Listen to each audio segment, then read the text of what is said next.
The global birth rate is falling. In the UK, 900,000 adults last year celebrated their 50th birthday, while 700,000 births were recorded. This is considered to be a 23% deficit, or birth gap. In Italy and Spain, it's 55%. Japan and South Korea are set to have one new worker for every 3 future retirees. What's behind these falling rates? Joining me to discuss is the Spectator's Mary Wakefield and data scientist Stephen J. Shaw. Stephen and Mary, thanks for joining me on Spectator TV. Stephen, for the magazine this week, you write about the fall in the global birth rate, and you talk about the practical and personal impacts of this. Western countries in particular are facing a huge problem in the future. People have become accustomed to certain levels of public services, certain levels of spending, especially as they get older in terms of their pensions and their health care. And practically speaking, the way things are going, you're going to have a fewer number of workers who can provide the cash for those people in their old age. Well, that's certainly true. And I don't think we fully realize how much we rely on current workers to support our aging population. So, we think, for example, that most state pensions come from the money that we are paying into pension funds as we work. For most countries, that's not the case. Current people are paying the pensions of the current retirees. And then, of course, as I mentioned, the whole cost of the NHS in the UK is completely weighted towards the elderly population. So I don't think we've yet understood the financial impact that this is going to have. That's such an important point, Stephen. People assume that they're paying into their own pots, that the money will be there down the line, but these are pay-as-you-go systems, essentially, and it might be the case that the money isn't there in the future. In your piece, you talk about some of the policies that governments have tried to implement to encourage people to have children, but you note that none of these have been terribly successful. No. In fact, there's absolutely none that we can say, identify, that consistently we see will be guaranteed to work. In fact, we can almost say the exact opposite. We can say things that will be guaranteed not to work. What we do find is that there are some short-term increases, and those are usually people who are going to have children anyway, taking advantage of whatever benefit might be on offer. So the issue is really not directly about a bonus simply to have a child.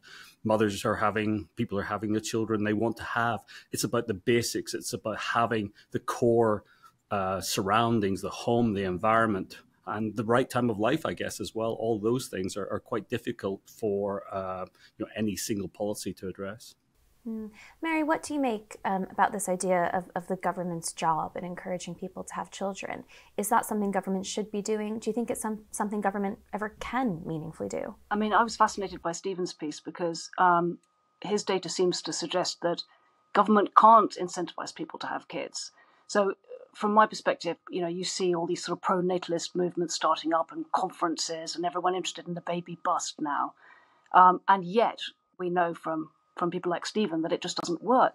So from my perspective, you need to look at it from another angle, which is why, ask yourself first, ask people who wanted to have children but didn't, why that was the case. Why didn't they get to have kids? And Mary, one of the people making those points is you. You wrote a beautiful and personal column a few weeks back for The Spectator about your own experience with motherhood and some thoughts that you've been reflecting on. Can you share those with us? Yes. I've got one child who I adore and lavish way too much attention on. But looking back on it, I would have liked to have had more. So I was asking myself the question, why didn't I? Why did I leave it too late to have more, really? And it just occurred to me, I never thought that it would be too late. No one had warned me it would be too late. That wasn't what we were told in school. We were just told about how great sex was and the importance of contraception and this sort of thing. It wasn't in my mind that it would ever be too late. That came as a shock to me. And I wondered really if Stephen had found other women who didn't manage to have kids at all, who felt that this was a similar shock to them. Stephen? Many. And it's heartbreaking because many of the women, unlike you, Mary, ended up with no children at all. So I've seen a range of emotions, some hidden emotions, I think, but it's an incredibly personal thing. But other delayed emotions where I've met people after, and clearly they had, one lady explained that she had closed her curtains after watching the documentary I created for an entire weekend, cried her eyes out at age 50, I believe, and then come to terms finally with the fact that she wasn't a mother and she'd never done that before. It was all being held within her. So there are a lot of people who I think, like you, are just completely unaware that the body clock, and it's not just the body clock, it's the ability to carry a baby to term and the ability to have a partner at that right moment. I mean, we tend to overlook that reality when we're younger. That's the thing, that there's just things that go into having a kid. The partner, the fertility, and you're not thinking of all those variables having to come together. No. Well, we don't prepare young people very well at all. And it's not just about the fertility. When we tell young people, I think rightly, to focus on education and then focus on career, but we don't kind of tell them that somewhere in amongst all of that, you have a few other things that you might want to be thinking about, like finding the right partner and planning as to when that right time might be.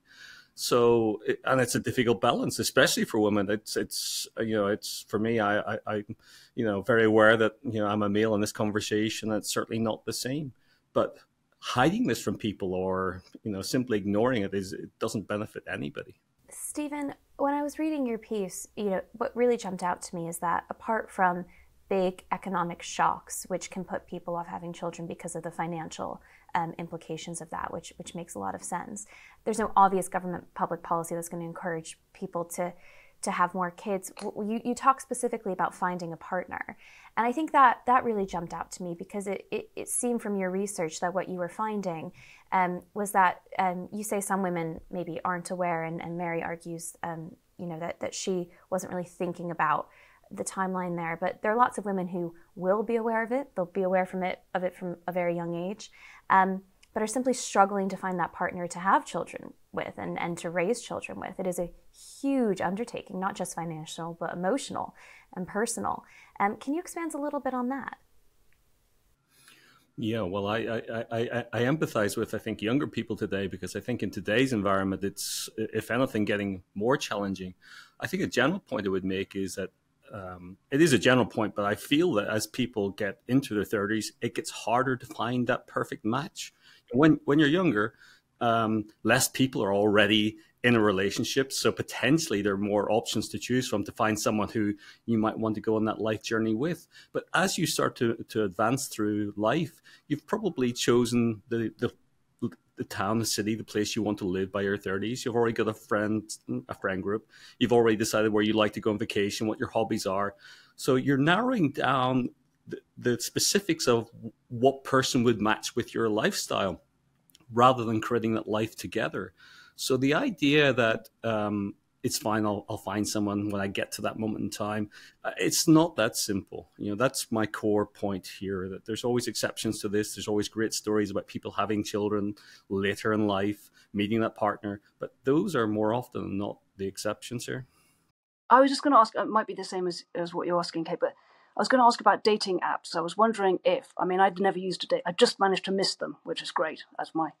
but I wondered if they incentivize men to look for younger women, because you've got this great catalogue in front of you. You can always say no. By the time you do want to settle down,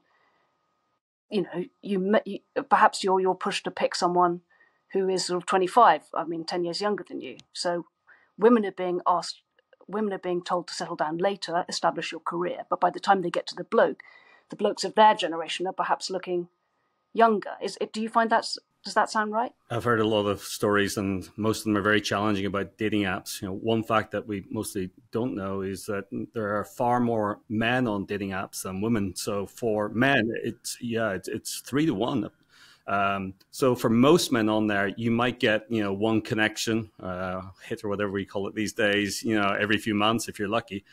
Other men who are maybe the right height, looks, income are getting multiple options. And that doesn't benefit men or women, because those men are continually looking at the next swipe with little reason to assume that today's date is the one. Women are getting frustrated, I think, that they're not finding men to settle down with. And there's a whole group of people who are not getting any dates at all. So there's a lot of things wrong with that system. Stephen, in some ways, what you and Mary are discussing right now seems so simple. Prioritize finding a partner, go out there, find a decent person when you're on the younger side, and then you can set up your family. But I think, for a lot of people, they'll hear that and they'll say, well, I've been trying to do that, or, I did pursue that, and unfortunately things didn't work out for me. Or you'll have people in their 20s who are now getting divorced in their 30s and 40s saying, I tried and that didn't work out for me. There is no state solution to this. There is an element of luck to all of this. So what is the actual prescription that you would give to people when it comes to addressing this partnership issue in particular? Yeah, you're right. There is an element of luck in this for everyone, and we can't change that. But we can increase our chances significantly if we become more open to the idea, men and women, once we do find someone who could be a potential match for a partner to have a family with, to be open to that instead of, I think, this idea, well, let's date for 3, 5, 7 years, and if everything kind of in our life fits into place, that let's say at that point, because frankly often what happens is a divorce, or the man finds a 25-year-old, etc. So it's just being aware and more open to it will, I think, inevitably increase the chances for many people. Mary? Well, Kate, the only thing that occurs to me is if you're looking to get married and have a family, perhaps think of those qualities in mind with a partner. So, we're all told to prioritize our life satisfaction and our pleasure and happiness. And you look for someone who's sort of super hot or successful. It sounds funny, but someone sort of kind and dependable, or someone you might want to be a father to your children, is perhaps someone to go for, at an earlier age, rather than in a sort of panic later on. And in fact, that is what really becomes attractive after you've been ditched by serial monogamists for a while. But yeah. Mary, we've explored this in the magazine from different angles over the past few years. And I wonder if we put so much emphasis on women's understanding of their timeline and their options, understandably so, of course, to a degree, because it's their bodies and ultimately they're going to be the ones getting pregnant. But do you think we do enough education for men in this area to help them to understand what these timelines realistically look like, and also their own fertility struggles? I mean, it is also easier for men when they're younger to have children than when they get older. It's not the same by any means. But do you think sometimes we're disproportionate in our focus in this conversation? Surely it has to be a dialogue between the sexes. I think in an ideal world it would be, and in an ideal world men would want to have children as much as women, but I don't think that's the way our biology works, and it never has been. In my mother's generation, a lot of women, got pregnant in order to enforce a marriage and a family, because the guys weren't that into it. So I just think biologically speaking, practically speaking, the conversation is most productive when you have it with women, although perhaps you think it shouldn't be that way. I think it is. Could I just add in on the men part? I mean, one thing dawned on me that I don't think too many men think through is that as they get older, if they're single, they're going to be competing with more and more men for younger and younger women. So it gets harder. So the fact that technically we can become fathers late in life, unless you are in quite an exceptional league of, Hollywood A-list or, multi-millionaire, billionaire, your chances are actually pretty small. And I've seen friends of mine actually into their 40s who had no problem dating in their 30s are suddenly finding they're not getting those dates anymore.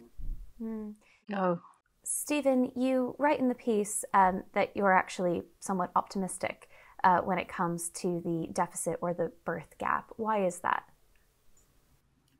Yeah, and I didn't expect to be. During the documentary itself, really, it was, pessimism after pessimism when you saw the economic challenges, the social challenges, the loneliness. What turned it around to some extent is the reaction screening the final film to younger people. I've screened it to 12, 14, 17-year-olds through college-age people.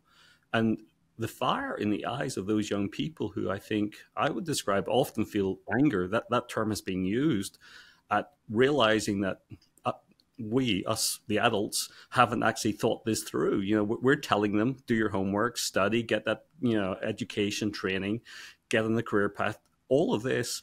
And I think young people mostly are assuming that we've thought this through, that must mean that in their 30s, most likely than not, more likely than not, they're going to be able to have the family that they want to have. When they see people grieving the reality that that didn't happen, my finding is only half of women turning 30 without a child ever become a mother, and that's global. So, you know, I think young people are going to make decisions, therefore. I mean, there's one beautiful statement I'll share with you from a 21-year-old young Japanese woman who just quietly said the documentary changed her life.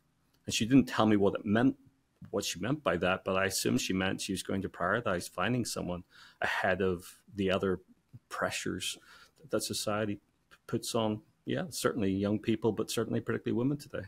And Mary, finally, on the same point, later in the program, I'm speaking to Laura Dodsworth, who talks about the death of chivalry, but she's a bit optimistic. She thinks that she's seeing changes in the younger generations. Are you seeing some of those changes? Are you as optimistic as Stephen?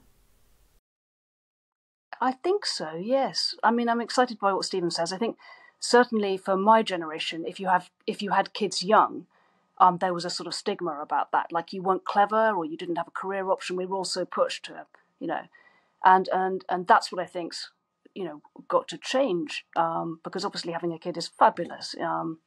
So maybe if that can change, if the stigma drops, then I'm hopeful. Stephen and Mary, it's nice to end on an optimistic note. Thanks for joining me.